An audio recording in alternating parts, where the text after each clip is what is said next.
Good morning, friends. This is Pastor Lorri joining you on the end of October on a increasingly chilly as the day goes on day. All the fall leaves behind me, and they're starting to drop, as you can see, and my yard is full of leaves right now. There's this tree behind me that probably tomorrow will drop most of its leaves. It usually waits until we get our first freeze, and then the leaves just kind of start dropping.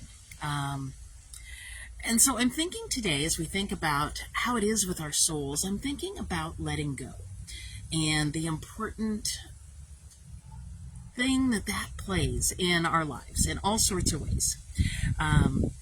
It's hard not to think about that right now with leaves swirling all around and dropping. Like I said, this big catalpa behind me, when we get our first hard freeze, the leaves off of it just drop like rain throughout the day. It's kind of funny. I can almost tell the temperature if I walk by the window on those days and the leaves are just falling.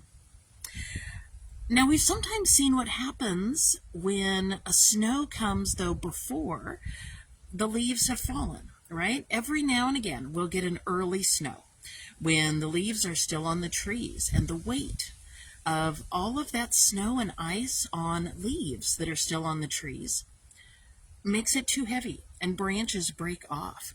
There's an importance in that letting go that allows trees to make it through the winter ahead, to make it through the heaviness of the snow that is to come. And I think there's a similarity for us sometimes as we go through all the transitions of our lives. Letting go lets us weather what's ahead. Sometimes that letting go is physical. We know that closets tend to accumulate things that we no longer need, parts of our lives that no longer fit who we are now. For folks who have kids who are growing, that happens really fast. It sometimes happens every 3 to 6 months when kids are tiny. But many of us probably have some shelves or some closets or some corners of our house that if we really looked close, we'd realize, maybe even in the pockets of our purses, things that we have not used in years, things that no longer fit who we are, and sometimes, if we're honest, we'll never need those things again because we are simply not that person anymore. So that letting go has a way of opening us up to what's ahead. It has a way of preparing us for going forward. Now, with physical things, sometimes it's as simple as walking through with a box or a trash bag and, asking, does this still fit who I am now and who I'll be in the future? And if not, we bag or box it up and we either take it to the trash or donate it or, put out a call to see if somebody else we know can use it. I know there have been times I've walked into a thrift store before and have found exactly what I needed at that particular moment because somebody else had let go. And those have been lovely experiences when that happens. Now, with the emotional things, that can be a lot harder, right? It's not as easy as just putting it in a box. Sometimes we have to do a little intentional work of letting go. And it's not always quick and easy. Sometimes it is a little bit like these trees, that it's a gradual process. It's normally not just leaves are bright green one day on the ground the next. No, normally there's a gradual letting go. And there's no magic formula to do that. There's no 6 quick and easy steps for letting go of the things that we realize aren't what we need to keep traveling with us in our lives. It usually takes a lot of prayer. It can take journaling. It can take speaking those things out loud to someone else, a trusted friend or counselor or advisor, because there's a power in speaking them out loud. The Psalms of Lament do that really well. They speak it out loud to allow the new to come forth. So many ways we can do that. There's no one-size-fits-all answer. If you want ideas specifically, talk to us at the church. We've got some ideas we can help share for your particular situation. And I ran across, as I was thinking about this letting go, a beautiful prayer.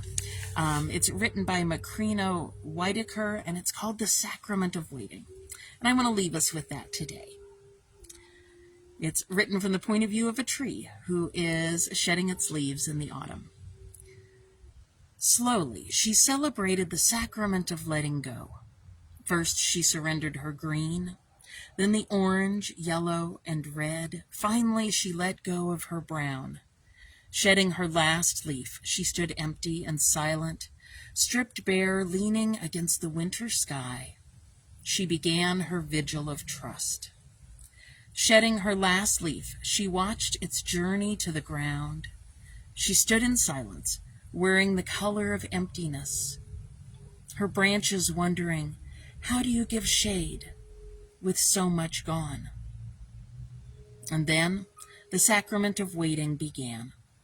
The sunrise and sunset watched with tenderness, clothing her with silhouettes that kept her hope alive.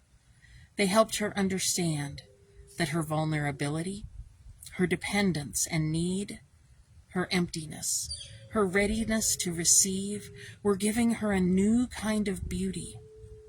Every morning and every evening, they stood in silence and celebrated together the sacrament of waiting.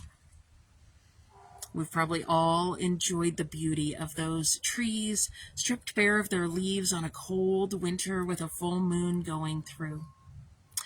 So as we go into the days ahead, sorry, my camera's really shaky today. I can't quite capture the images of the leaves from inside my window, so I'm outside. Whatever it is that you might need to let go of in this season, may God walk you through that journey of trust. May God walk with you. May the ones you love go with you through it. May you go and trust into that sacrament of waiting, that by letting go, it will prepare for whatever lies ahead. So friends, go in peace. We'll hope to see you on Sunday, either online or in the sanctuary where Reverend Jennifer will be leading our worship this weekend. And I'll see you here again next Friday. Take care, friends.